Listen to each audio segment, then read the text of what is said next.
방송에서 제공하는 투자 정보는 투자 판단에 대한 조언입니다. 방송에서 제공하는 주식의 가치, 가격 상승 및 가격 하락에 대해서는 방송사에서 보장하지 않습니다. 오늘의 헤드라인 뉴스입니다. 뉴욕 증시가 또다시 종가 기준으로 사상 최고치를 갈아치웠습니다. 어닝 시즌 개막과 함께 실적 둔화 우려가 불거졌지만 금리 인하 기대에 소폭 올랐습니다.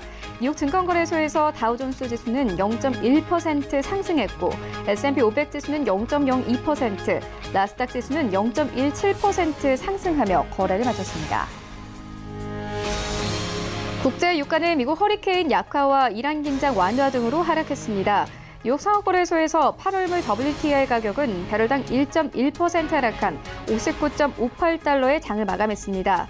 또 중국의 2분기 GDP 성장률이 27년 내 최저치를 기록했다는 소식도 원유 수요 둔화 우려를 부각시키며 유가 하락을 거들었습니다. 스티븐 매누신 미국 재무장관은 현지 시간 15일 중국과의 무역 협상과 관련해 이번 주 중국 측과 또 다른 통화를 가질 것으로 예상한다고 밝혔습니다.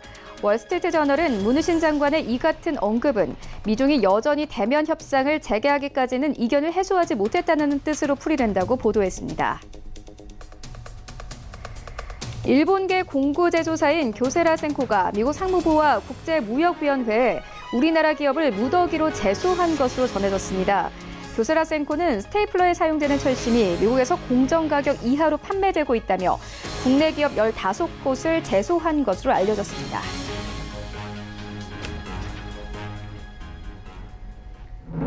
시청자 여러분 안녕하십니까? 출발 증시 와이드 1부 시작합니다. 최윤입니다. 어제 중국이 GDP를 발표했습니다. 조사를 처음 시작한 1992년도 이래 가장 낮은 수준을 기록했지만 시장 예상치에 부합했고 또 GDP 이외의 경제 지표가 호조를 보이면서 어제 중국 증시 전반적으로 상승세로 마감이 됐습니다. 하지만 우리 증시는 고전을 면치 못했습니다. 어제 양시장 모두 하락세로 마감이 됐는데요. 코스피 소폭 하락하면서 2080선에서 어제 시장 마감이 됐고요. 코스닥은 1% 가까운 낙폭을 보이면서 670선까지 빠지면서 어제 시장 종가를 형성했습니다. 이 한국과 일본의 갈등이 장기화될 것이라는 우려와 함께 실적 우려에 대한 우려감도 함께 시장에 나오고 있는 상황입니다. 하지만 이런 와중에서도 외국인들은 여전히 반도체 종목들 쓸어 담고 있습니다. 한국과 일본의 갈등이 길어질수록 이 반도체 가격이 상승할 것이라는 기대감 때문인데요. 이런 가운데 뉴욕 증시 3대 지수는 종가 기준으로 사상 최고치를 다시 한번 경신했습니다. 금리 인하에 대한 기대감이 여전히 시장에 남아 있습니다. 이런 시장 상황들 출발 증시 와이드 1부에서 정확하게 알아보도록 하겠습니다. 네, 먼저 글로벌 시시각각 시간에는요, 이 WTI가 4월에 66달러까지 찍은 후에 한 달 반 동안 29% 넘게 하락을 했고 그 뒤로 반등해서 현재는 59달러 선에서 머물고 있습니다. 투자자들은 이 하반기 유가 하방 경직성이 견고할 것으로 보고 이 관련 상품에 투자를 하고 있는데요. 함께 살펴보도록 하겠고요. 이어서 일본 정부의 한국에 대한 반도체 수출 규제 발표 이후에 주요 메모리 반도체 가격이 최고 13%까지 급등했습니다. 반도체 업황의 바닥 통과 가능성이 커졌다는 분석 나오는데요. 함께 살펴보도록 하겠습니다.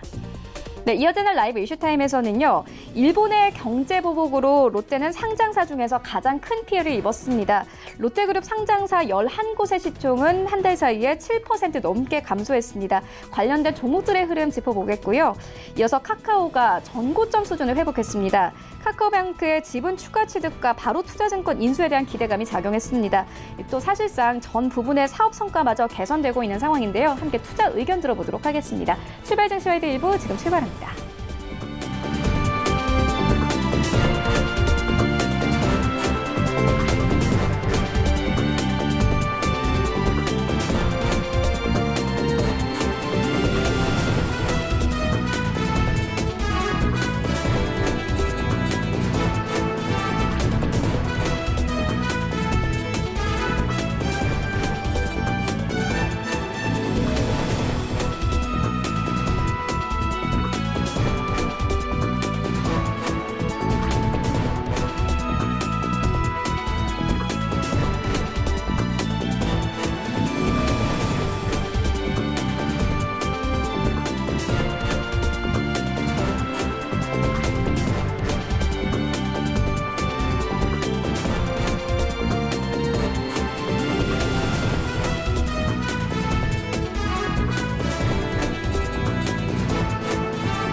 네, 시장의 중심이 되는 이슈를 꼼꼼하게 체크합니다. 글로벌 시시각각 시간인데요. 바로 투자증권 여부 윤정식 팀장 화상으로 연결되어 있습니다. 안녕하십니까?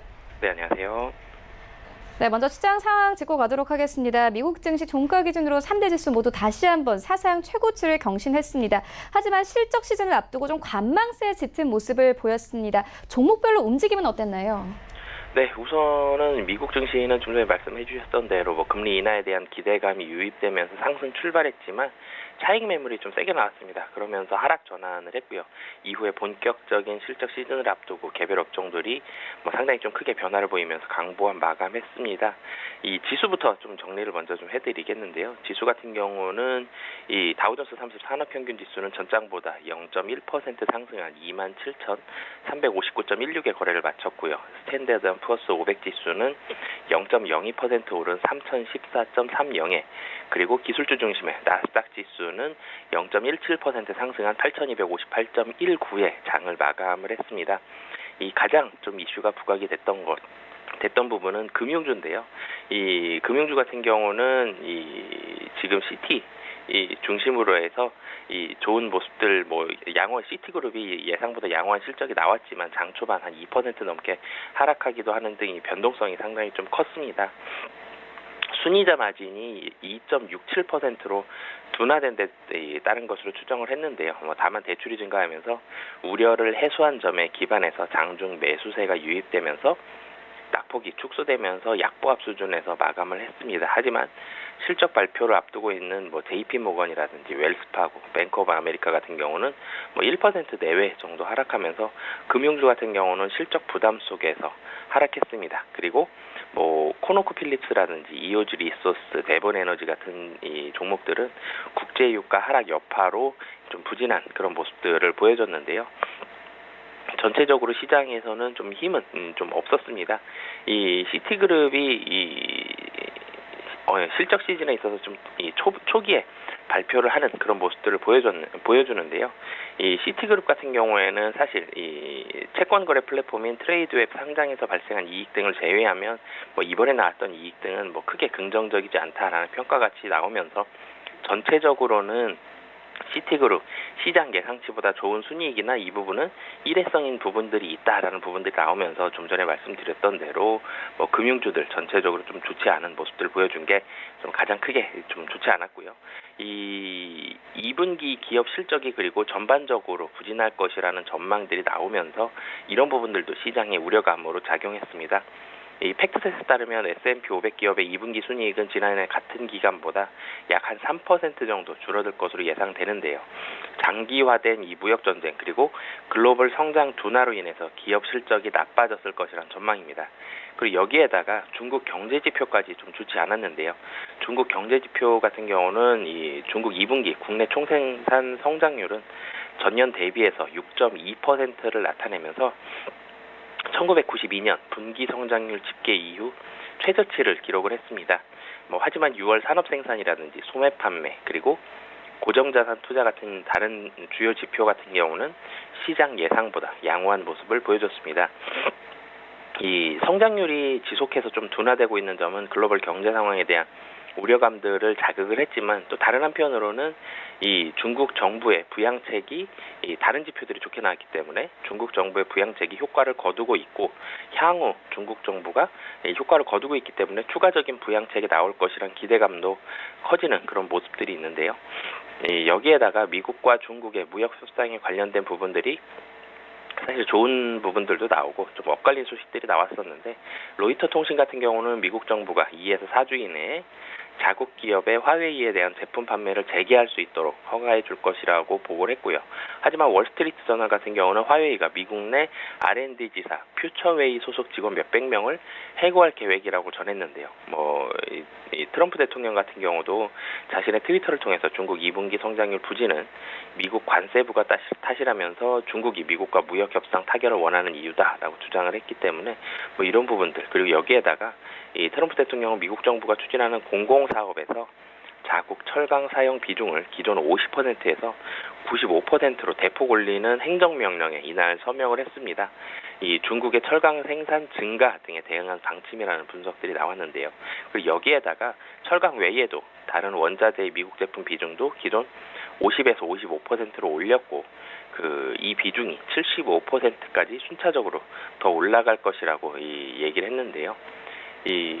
여기에다가 주요 외신들 같은 경우는 트럼프가 윌버로스 미 상무장관 경질을 고려 중이라는 보도까지 나오면서 전체적으로 미국과 중국에 있어서는 좀 혼조세를 보여주고 있다라고 보시면 되겠습니다. 업종별로는 좀 전에 말씀드렸던 대로 에너지주, 국제유가가 떨어지면서 에너지주 하락을 했고요. 시티그룹 실적이 좀 시장 예상치보다 실적 자체는 좋았지만 실적에 대한 우려감들 나오면서 금융주들 하락했고 기술주 같은 경우는 0.3% 정도 오르는 그런 모습들을 보여줬습니다. 네, 시트그룹이 간밤에 양화 실적을 발표했지만 순이자 마진이 좀 둔화된 데 따라서 하락세가 나왔고 금융주가 약세를 보였다. 또 에너지주들도 유가 하락과 함께 약세를 보였다. 이렇게 짚어주셨습니다. 이어서 좀 유가 흐름 더욱더 짚어보도록 하겠습니다. WTI가 4월에 66달러를 찍은 후에 29% 정도 하락을 했고 그 뒤로는 다시 반등을 해서 현재는 59달러 선에서 머물고 있습니다. 투자자들은 이 하반기에 유가 하방 경직성이 견고할 것으로 보고 관련 상품에 좀 투자를 하고 있는 상황인데요. 유가 흐름 어떻게 보십니까? 네, 최근에 유가 사실은 연초에 좀 좋은 모습들 보여주다가 최근에 좀 하락을 하면서 다시 50달러대로 돌아왔는데요. 이러면서 원유, 국제 유가를 기초자산으로 하는 원유 파생 결합증권 DLS라 그러죠. 이게 주목을 받고 있습니다. 유가가 더 떨어지기는 어려울 것이다라는 이런 전망에 일정 수준에만 머물면 약속한 수익률을 지급하는 원유 DLS의 반응이 급증하고 있는데요. 특히 지난달 서부 텍사스산 원유와 브렌트유를 각각 기초자산으로 삼은 DLS의 발행 규모가 역대 최고치를 기록하기로 했습니다. 하지만 DLS 같은 경우는 환매가 좀 자유롭지 않은 부분들이 있기 때문에 이런 부분 좀 주의를 하셨으면 좋겠고요. 이 원유를 기초자산으로 발행한 DLS는 지난달 총 6,648억 원으로 사상 최대치를 찍었고요. 올 1월까지만 해도 WTI를 기초자산으로 삼은 DLS의 발행이 300억 원대였는데요. 2에서 4월까지는 400억 원대까지 증가를 했고 5월에는 1,000억 원대 그리고 지난달에는 3,390억 7,200만 원으로 역대 최대를 기록을 했습니다. 브렌트유도 1월에서 4월까지는 100에서 200억 원대를 기록을 하다가 6월에 3,000억 원대를 넘어서면서 규모를 좀 대폭 키웠는데요. 이달 들어서도 원유 DLS 큰 폭으로 좀 발행이 증가를 하고 있고요. 이 원유 DLS 같은 경우는 국제 유가를 기초 자산으로 삼아서 유가가 일정 수준까지 하락하지 않는 경우 수익을 주는 그런 상품인데요. 4월 말 이후에 유가가 급락한 상황에서 더 떨어질 일은 없다라는 판단이 이런 원유 DLS의 인기를 높이는 것으로 풀이가 되고 있습니다. 원유 DLS의 낙인 구간이죠. 보통 이하로만 떨어지지 않으면 약속한 수익률을 지급한다라는 이런 구간이 보통 40에서 50% 수준으로 가입 당시의 유가에 비해서 반토막 이하로만 떨어지지 않으면 수익률이 나올 수 있기 때문에 이런 부분들은 상당히 투자자들에게 매력적인 포인트로 작용을 하고 있고요. 실제로 국제유가 같은 경우도 단기간에 좀 많이 떨어졌습니다. WTI 기준으로 지난 4월 23일 보시게 된다라면은 배럴당 66.30달러를 찍은 후에 한 달 반 동안 거의 30%, 29%가 넘게 하락해 지난달에는 51.14달러까지 떨어지면서 연중 최저점을 기록을 했는데요. 이런 상황에서 추가적으로 더 떨어지기는 쉽지 않다. 떨어지더라도 어느 정도 제한된 부분들이 있다라는 판단하에 움직이고 있고요. 국제금융센터에 따르면 블룸버그가 주요 투자은행들의 WTI 가격 전망치를 본다고 하면 올해 3분기 평균값은 배럴당 62달러, 4분기에는 63달러, 내년 1분기와 2분기에도 61달러로 현재 수준에서 거의 미세하게 좀 움직이는 그런 부분들이 나오고 있고요. WTI 같은 경우는 국내에서도 55달러에서 65달러, 국내 애널리스트들도 대체적으로 55달러 이하는 거의 전망을 하지 않고 있고요. 65달러 이상도 전망을 하지 않고 있기 때문에 이런 부분들은 사실은 대체적인 컨센서스가 지금 60달러 내외에서 좀 움직이고 있다라고 보시면 되겠습니다. 하지만 국제유가 같은 경우는 좀 단기적으로 좀 세게 움직이는 그런 모습들도 나오고 있는데요. 글로벌 경기 둔화에 따라서 사실은 원유 수요는 감소되고 있습니다. 그리고 여기에다가 미국 원유 생산에 대한 증가 가능성이 있는데요.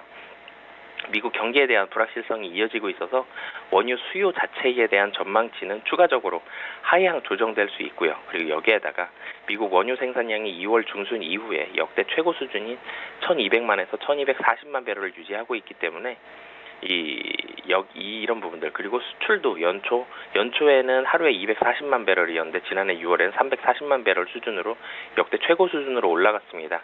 이런 부분들은 유가에 대한 하락 요인, 이런 부분들이 충분히 나올 이유가 될 수 있다라고 보여지고요. 그리고 이 원유 DLS 같은 경우 이런 ELS 상품들은 가격 변동성이 커서 주가 지수를 기초 자산으로 삼는 이 주가 연동 ELS보다는 위험하다라는 분석이 나오고 있습니다. 원유 DLS의 수익률은 연 10에서 12%로 이 주가를 기준으로 하는 ELS 수익률이 4에서 6%의 임을 본다라면 2배 정도 높은 상황인데요. ELS나 DLS 같은 상품은 중도 환매도 쉽지 않기 때문에 이 상환 조건을 충족하지 못한다라면은 지속적으로 좀 다음 상환 평가일까지 기다려야 하는 부분들이 있습니다. 이런 부분들을 본다라면은 투자 기간에 있어서 제한적인 부분들은 좀 주의가 필요하다라고 보셔도 되겠습니다. 네, 유가의 경우에는 지정학적 정치적 리스크가 큰 만큼 변동성이 크고 주의가 필요하다 이렇게 짚어주셨습니다. 이어서 다음 이슈로 옮겨가 보도록 하겠습니다. 일본 정부의 한국에 대한 반도체 소재 수출 규제 발표 이후에 이 주요 메모리 반도체 가격이 최고 13%까지 급등했습니다. 반도체 업황의 바닥 통과 가능성이 커졌다는 분석 나오고 있습니다. 하지만 한일 갈등에 대한 결과이니만큼 좀 단기적으로 볼 수 있는 결과다라는 분석도 있는데 어떻게 보십니까? 네, 지금 사실은 반도체 가격이 굉장히 좀 바닥권에서 머물고 있을 때 마침 일본 정부의 한국에 대한 반도체 소재 수출 규제가 나왔는데요. 우선 지금 단기적으로는 당연히 급등을 하고 있습니다. 이 D램과 낸드 플래시 등 주요 메모리 반도체 가격이 최고 13%까지 급등을 했고요. 이로 인해서 반도체 관련한 이 종목들에 대한 주가들도 상당히 좀 좋아지고 있습니다. 이 반도체 업황이 바닥 통과 가능성이 높아진 게 아니냐 이런 분석들이 나오고 있는데요. 사실은 연초에도 그렇고 작년 하반기에도 그렇고 이 대체적으로 전망을 반도체가 2분기에 바닥을 찍고 그리고 3분기에 상승을 할 것이다라고 전망들도 많이 했었고 반도체 생산량도 감산에 많이 들어가는 모습들이 나왔습니다. 이런 상황에서 일본의 그런 수출 규제가 나왔기 때문에 단기적으로는 일본 수출 규제가 좀 세게 영향을 미칠 수 있습니다. 상승에 대한 폭 자체는 일본 수출 규제로 인해서 상승 폭이 가파라졌지만 전체적으로는 이 3분기에 접어들었기 때문에 우상향에 대한 그런 시기가 당연히 접어들었다라고 보시면 되겠고요. 이 단기적인 부분들보다는 좀 중장기적으로 접근을 한다라면은 반도체 같은 경우는 이 계절성에 있어서도 겨울로 갈수록 지금 연말로 갈수록 좀 더 좋은 부분들이 있었고 지금 1분기, 2분기에 워낙 낮은 가격으로 형성이 됐었고 지금 생산량도 많이 감축하고 있고 일본 도시바 같은 경우도 생산 아직 재개를 못하고 있고 마이크론도 감축을 하고 있습니다. 이런 부분들까지 본다라면은 지금 자리는 바닥권에서 반등하고 있는 상황이 일본 영향뿐만이 아니라 전체적인 반도체의 업황을 본다고 하더라도 바닥권에서 탈출하는 상황이다라고 판단하셔도 좋을 것 같습니다. 네, 이어서 반도체 종목까지 짚고 왔습니다. 지금까지 바로 투자증권연구 윤정식 팀장과 함께했습니다. 고맙습니다. 네, 감사합니다.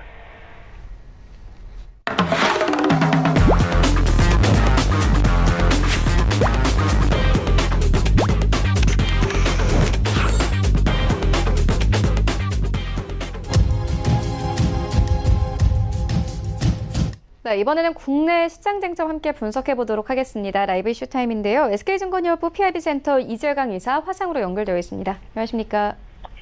예, 안녕하십니까? 네, 이사님 오늘 장 분위기 어떻게 보고 계십니까? 네, 벌써 이제 7월도 중순을 딱 넘어섰네요. 오늘 7월 16일 화요일입니다. 자, 어제는 모처럼 만에 서울 지역에 비가 흡족하게 내린 것 같아요. 제가 앞서도 말씀드렸습니다만 제가 이제 주말마다 산을 좋아하는데 전국이 너무 가물었더라고요. 근데 어제는 그래도 비교적 흡족한 비가 내린 것이 아닌가 생각이 됩니다. 자연의 순리도 마찬가지지만 주시장도 마찬가지인가 아닌가 생각이 됩니다.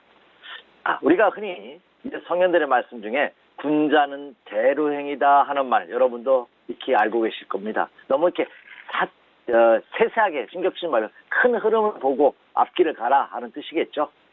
이게 주시장도 마찬가지가 아니에요. 그래서 저는 오늘 이재광의 나침판 한마디는 투자는 대로행이다 하는 말씀 여러분에게 드립니다. 다 맞출 수는 없어요. 그리고 능력도 안 됩니다. 자신이 아는 분야에서만, 아는 시기에, 아는 때만 하는 것이 가장 현명한 투자가 아닌가. 그래서 자신에 맞는 투자가 최선이다. 남이 수익을 냈다 하여, 남이 들어갔다 하여, 무작정 외동매매, 친구 따라 강남 갔다 가는, 그쵸? 그 강남에서 못 돌아올 가능성이 굉장히 까는 점입니다. 시장이 어려울수록 더 그렇습니다. 급할수록 돌아가라는 말이 있다시피 지금의 시장 패턴이 바로 그러한 모습이 아닌가. 이렇게 보면 왼쪽으로 보면 상승할 것 같고 오른쪽으로 보면 하락할 것 같고 가만히 있으면 이거 매수를 하면 떨어질 것 같고 매도를 하면 올라갈 것 같은 이런 형국이 바로 지금이 아닌가 생각이 듭니다. 통상적으로 이런 변동성이 심한 어느 방향으로 튈지 모르는 상황에서는 주가가 변곡점에서 이런 현상이 많이 나타난다고 본다면 지금 국내 시장도 변곡점이면 틀림이 없다. 이 변곡이 우상향으로 상승 전환하는 변곡점인지 다시 한번 우하향하는 하락 전환하는 변곡점인지는 우리가 같이 체크해야 될 사항이 아닌가 생각이 되고 금주도 중요한 분기점이 한 주간이 될 가능성이 높다. 이렇게 말씀을 드립니다.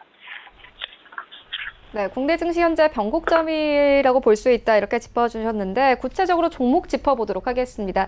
최근에 일본의 경제 보복으로 애국 테마주 등이 생겨나면서 강세를 나타내는 종목들도 있지만 하락세를 면치 못하는 종목들도 있습니다. 바로 대표적인 게 롯데인데요. 롯데그룹 상장사 11곳은 시총이 지금까지 7% 넘게 감소를 했습니다. 앞으로도 하락세에 피할 수 없을까요? 네, 아주 중요한 질문을 하신 것 같은데요. 참 이 롯데그룹은 좀 안타까운 대표적인 국내 5대 기업 중에 하나가 아닌가 생각이 됩니다. 사드에 엄청난 고통을 받았죠. 중국에 진출했던 롯데, 마트라든지 유통업체 일대 줄줄이 철수하는, 그것도 수익을 내고 철수하는 것이 아니라 엄청난 손실을 보고 나서 철수하는, 아직도 중국의 사드 보복이 완전히 해결되지 않은 그런 모습이 여기저기서 나타나고 있는 것이 현실입니다. 그리고 그룹 총수가 검찰의 조사를 받고 그리고 형제의 난이 벌어지는 이런 아픔을 내부적으로 겪었죠. 여기에다가 엎친 데 접친 격으로 한국과 일본의 경제 전적, 무역 갈등이 그대로 롯데그룹의 치명타가 되는 그런 모습입니다. 자, 미국과 중국의 이 무역 전쟁은 단순히 무역 전쟁이 아니라 패권 다툼이다 하는 말씀드렸죠. 한국과 일본의 이 경제 전쟁, 아베가 촉발시킨 수출 규제, 화이트리스트 제외 이 소식은 바로 한국을 겨냥한 것이 아닌가 생각이 됩니다. 그만큼 우리나라 경제력이든 기술력이라든지 모든 것이 이제 일본을 위협할 정도로 되고 있다는 것이 일본 아베가 트럼프와 마찬가지로 한국에 대해서 강한 전략을 구사하는 가장 큰 이유가 아닌가 생각이 됩니다. 따라서 그 점 우리가 직시해야 되지 않나 생각이 됩니다. 자, 말씀해 주신 바와 같이 이 한일 간의 경제 전쟁으로 인해서 가장 5대 그룹 중에서 피해가 보고 있는 것이 롯데그룹입니다. 롯데그룹은 5대 그룹 중에서 주가가 11% 정도 하락했고 평균 시총이 무려 7%가 날아가는 그런 모습을 보였습니다. 그런데 5대 그룹은 어떠냐? 5대 그룹은요. 평균 하락률이 그렇죠? 1.21% 감소에 그치고 있습니다. 평균적으로. 일본 수출 규제가 본격적으로 시작됐던 지난 1일 시가총액 기준으로 5대 그룹을 보면요. 733조 4,098억 원입니다. 근데 지난주를 기준으로 본다면요. 724조 5,113억 약 1.21%밖에 감소하지 않았습니다. 5대 그룹 중에서. 그중에서 SK그룹 같은 경우는요. 오히려 주가가 6.7% 상승하는 그런 기염을 통했고 시총도 무려 3.9%가 증가되는 이런 모습이 나타났음을 불구하고 롯데그룹은 무려 시총이 7% 이상 날아가는 그런 모습을 보면서 가장 큰 피해를 이번에도 보고 있는 것이 사실이다 하는 점입니다. 롯데그룹이 일본의 그 그룹을 같이 운영하고 있기 때문에 그것도 불가피한 현상이 아닌가 생각이 됩니다. 특히 여러분도 잘 아시는 많이 사보셨을 유니클로 같은 경우에는요. 롯데칠성이 죄송합니다. 롯데쇼핑이 무려 49% 지분을 갖고 있고 거의 절반 가까이 갖고 있죠. 그리고 맥주 좋아하시는 분 롯데아사히 같은 경우에는 롯데칠성이 50% 갖고 있고요. 또 무인양품 같은 경우에도 롯데상사가 무려 40% 지분을 갖고 있는. 그러니까 일본에서 일본인 기업과 합작 투자를 하고 있는 국내 인기 상품을 주력으로 하는 일부 회사들이 롯데 지분이 거의 절반 가까이 되고 있다 하는 것들이 오히려 최근 일고 있는 불매운동과 어우러지면서 매출의 급감 가능성마저도 이야기시키고 있는 그런 모습입니다. 따라서 이게 쉽게 이 한일의 무역전쟁, 경제전쟁이 해소될 기미를 아직 보이지 않고 있습니다. 그렇다고 본다면 역시 최대의 악재를 만나서 피해는 어느 정도 예상해야 되지 않나 생각이 됩니다. 그래서 단순히 하락했다는 이유만으로 매수에 들어가기엔 상당히 부담이 되는 형국이라는 점을 염두에 두시면서 롯데그룹 주가에 대해 좀 더 면밀한 검토와 분석이 요구되고 있다. 이렇게 말씀드립니다. 네, 이어서 다음 종목도 다뤄보도록 하겠습니다. 카카오의 주가가 전고점 수준을 회복했습니다. 일단 증권가에서는 카카오의 전 부분 사업이 성과가 개선되고 있는 만큼 장기적 관점에서 매수 의견을 좀 내보내고 있는 상황인데요. 이사님께서는 어떻게 생각하십니까? 이 카카오는 저도 아주 주목하고 있는, 관심을 갖고 있는 그런 종목인데요. 증권업계, 제가 지금 증권업계에 종사하고 있으니까 증권업계에서의 키움은 이제는 위상이 다릅니다. 지금 MS 비율이 당연 탑이고요. 타 대형 증권사도 감히 접근을 하지 못하는. 그러니까 키움 주권을 제외하고 나서 온라인 분야에서는 이제 MS 비율을 논할 정도가 됐습니다. 그런데 이 카카오는, 이 키움은 증권업, 금융업 중에 국한된 온라인 사업을 해서 큰 증권사로 발돋움했거든요. 근데 이 카카오는 금융뿐만 아니라 이미 카카오 기반이 깔려있는, 이미 포털 업체로서의 기반을 충실한 다음에 이제 금융권마저 노리고 있다는 점이 큽니다. 이 카카오는요, 카카오뱅크로 인해서 그동안 어려움을 많이 겪었죠. 이 카카오뱅크 지분을 추가적으로 취득한다는 공시가 있었습니다. 코러션 행사를 해서 한국투자증권이 갖고 있는 지분을 인수, 4,060만 주라고 합니다. 4,060만 주를 인수함으로써 그 금액이 약 한 2,080억 정도 된다고 하는데요. 그래서 이제 추가 지분율이 현재 18%에서 34%까지 급증함에 따라 이제 최대 주주의 위치를 굳건하게 다지고 있는 그런 모습입니다. 따라서 이 카카오가 카카오뱅크를 진입하면서 요즘 시중은행들도 아주 초미의 관심거리입니다. 그래서 이제미 시중은행들도 이 온라인 금융 영업을 강화하는 시도를 보이고 있어서 카카오 측에서는 너무 베껴서 하지 마라 하는 경고성 멘트까지 날릴 정도라고 본다면 이 카카오뱅크 영향은 가히 상상을 초월할 가능성도 크지 않을까 이렇게 생각이 됩니다. 근데 또 중요한 게 있어요. 이 카카오뱅크가 만약에 대주주 적격적 심사가 통과가 된다면 그룹, 모회사를 포함 계열사의 재무구조가 재무구조에 긍정적 영향을 미치는 것은 물론이고요. 이 카카오뱅크를 기반으로 해서 이제는 온오프를 같이 할 수 있는 바로 투자증권 인수를 겨냥하고 있기 때문에 이 바로 투자증권마저 인수도 통과가 된다면 그 파급력은 굉장히 클 것이다 이렇게 생각이 됩니다. 사실 그동안 이 카카오가 금융업의 진출이 무산됐고 어려웠던 것은 김범수 의장, 카카오 의장이죠. 김범수 의장이 공정거래법 위반 혐의가 걸림돌이 됐었는데 이미 법제처에서 이미 유권 해석을 긍정적으로 내린 상태라고 본다면 이번에 통과될 가능성은 굉장히 크지 않을까 이렇게 예상이 됩니다. 24일 날 금융위에서 정례회의에서 승인 가능성이 굉장히 높아지고 있는데요. 그렇다고 본다면 이 카카오 주가에는 역시 날개를 달지 않을까 생각이 됩니다. 최근 이 약세장에서 카카오의 주가의 모습을 보면요, 거의 군계 일학이라고 할 수 있습니다. 빠진 게 없어요. 오히려 연중 최고치 돌파를 눈앞에 두고 있는 그런 모습입니다. 연중 최고치가 지난 5월 15일 날 13만 6천이었거든요. 어제 장중 고점 13만 6천 원. 장중에 터치하는 모습을 보였습니다. 종가상으로 13만 3천 원을 찍었거든요.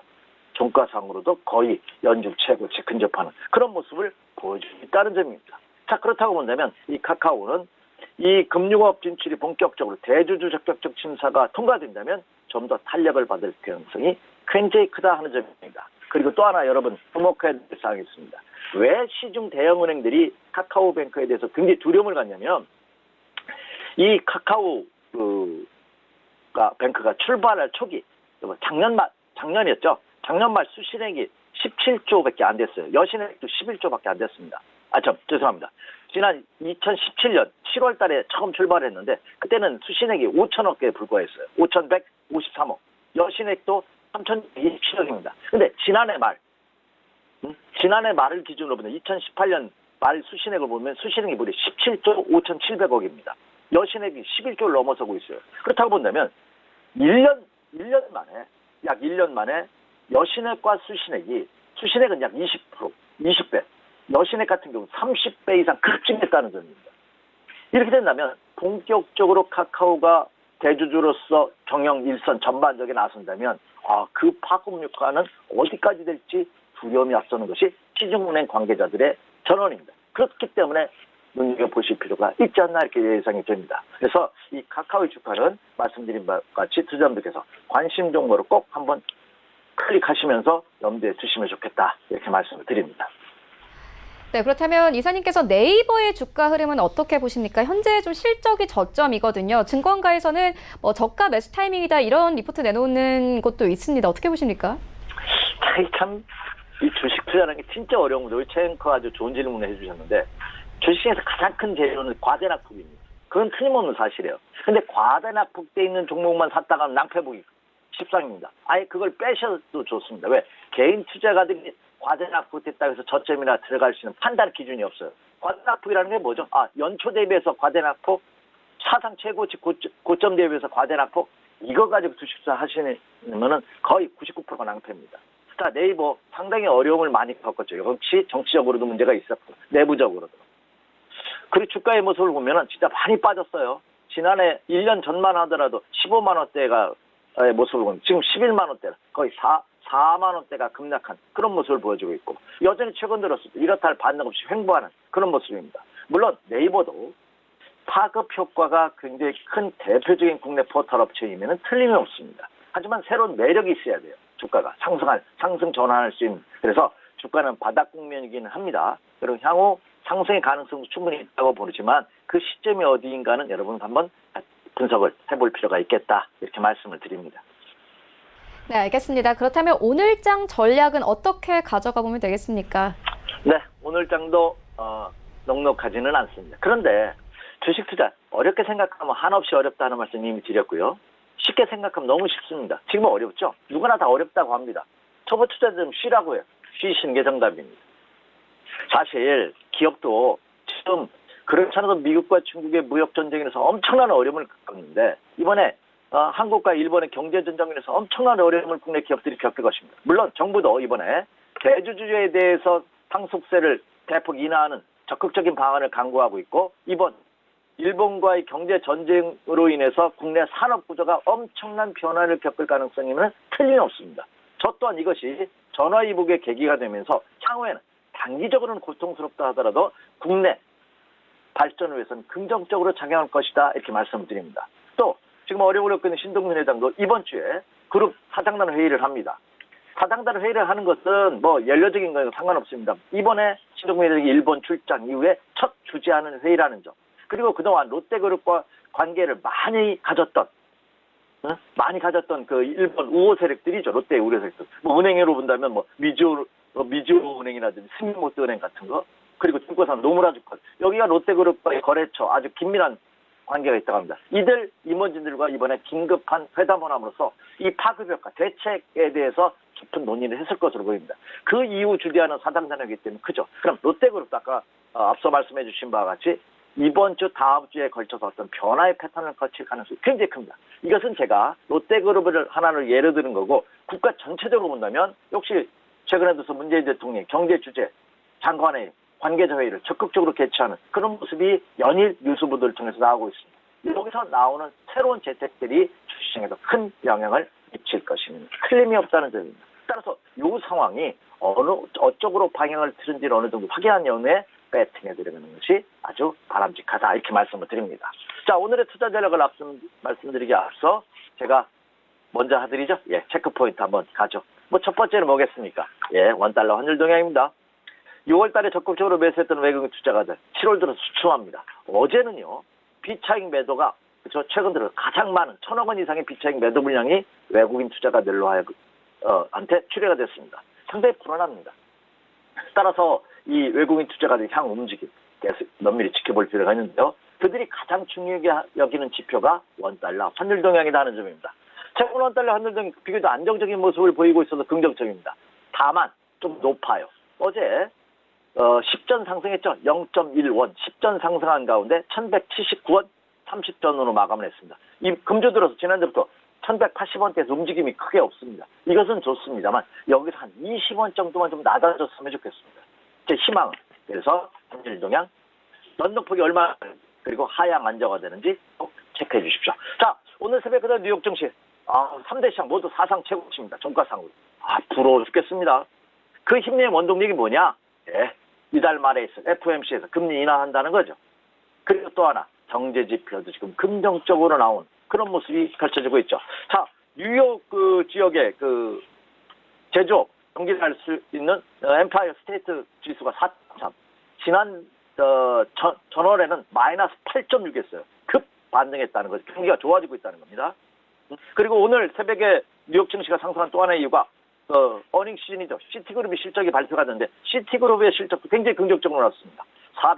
48억 달러, 이 5조 7천억 정도, 이 전년 대비해서 무려 7% 이상 크게 상승하는 그런 모습을 보였습니다. 오늘도 중요 기업들의 실적이 발표되죠. 골드만삭스, JP모건, 웰스파고, 내일은 뱅크 오브 아메리카, 그리고 모레는 MS, 모건 스탠리 같은 이번 주에 미국에서도 굵직굵직한 기업들의 실적이 발표됩니다. 이 실적이 어떻게 나오냐에 따라서 영향을 받을 가능성이 굉장히 크다는 거고요. 그리고 16일 날 중요한 이슈가 하나가 있습니다.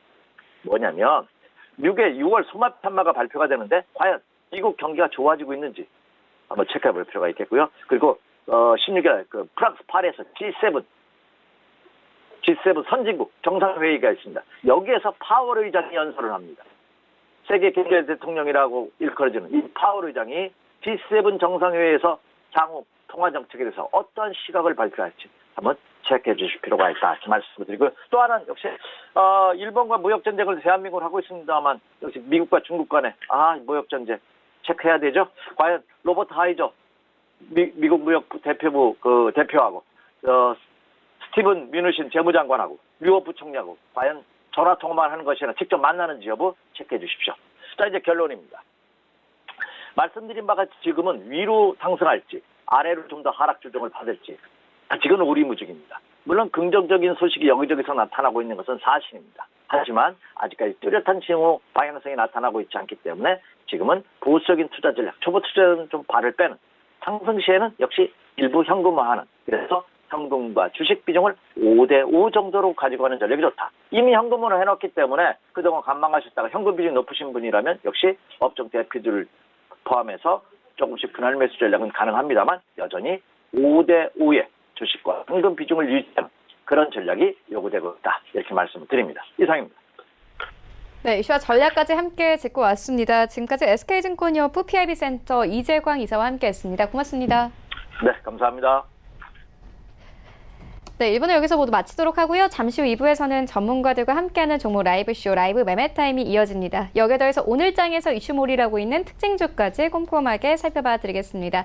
채널 고정해 주시고요. 저희는 잠시 후 2부로 다시 찾아오도록 하겠습니다.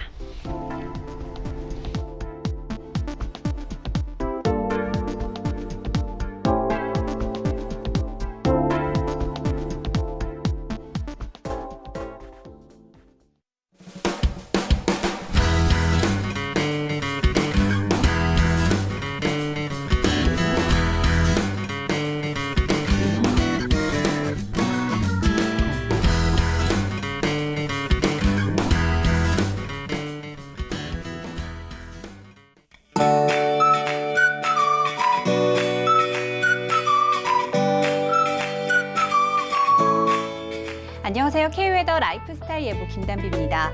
어제에 이어 오늘도 내륙 곳곳으로 소나기가 내리겠습니다. 예상되는 비의 양은 오늘까지 5에서 30mm가 되겠는데요. 내륙 지역에서는 외출 시 작은 우산 하나 챙기시는 것 잊지 마시기 바랍니다. 한편 내륙 곳곳으로 기온이 크게 오르며 낮 동안 후텁지근하겠습니다. 대부분 지역의 아침 기온 20도 안팎으로 시작해서 낮 기온은 서울 30도, 대구 31도, 춘천은 32도까지 오르며 덥겠습니다. 따라서 전국 곳곳에서 열사병 지수도 높게 나타나겠는데요. 대전과 광주, 대구는 어제에 이어 오늘도 열사병 지수 위험 단계가 예상되고요. 서울은 어제보다 한 단계 내려간 경계 단계가 예상됩니다. 열사병 지수가 대체로 높게 나타나는 만큼 야외 활동 시 충분한 휴식을 취하시는 게 좋겠습니다. 오늘은 동해상에 위치한 고기압의 가장자리에 들며 전국에 구름이 많겠고요. 대기 불안정으로 인해 내륙 곳곳으로는 소나기가 내리겠습니다. 다음은 자세한 지역별 날씨입니다. 중부지방 수원의 아침 기온 21도에서 시작해 한낮에는 31도까지 오르며 덥겠고요. 청주의 낮 기온은 32도가 예상됩니다. 동해안은 아침 기온 20도로 시작해 낮 기온은 24도까지 오르며 큰 더위는 없겠습니다.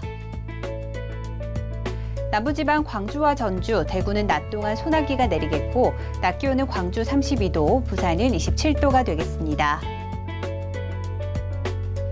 바다의 물결은 전해상에서 비교적 잔잔하게 일겠습니다. 수요일 남부지방에서 장맛비가 시작돼 목요일에는 충청 이남지방까지 확대되겠고요. 주말 동안에는 중부 내륙을 중심으로 소나기가 내리겠습니다. 날씨였습니다.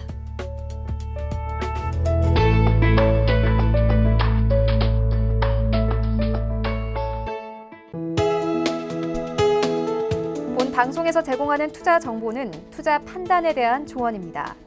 방송에서 제공하는 주식의 가치, 가격 상승 및 가격 하락에 대해서는 방송사에서 보장하지 않습니다.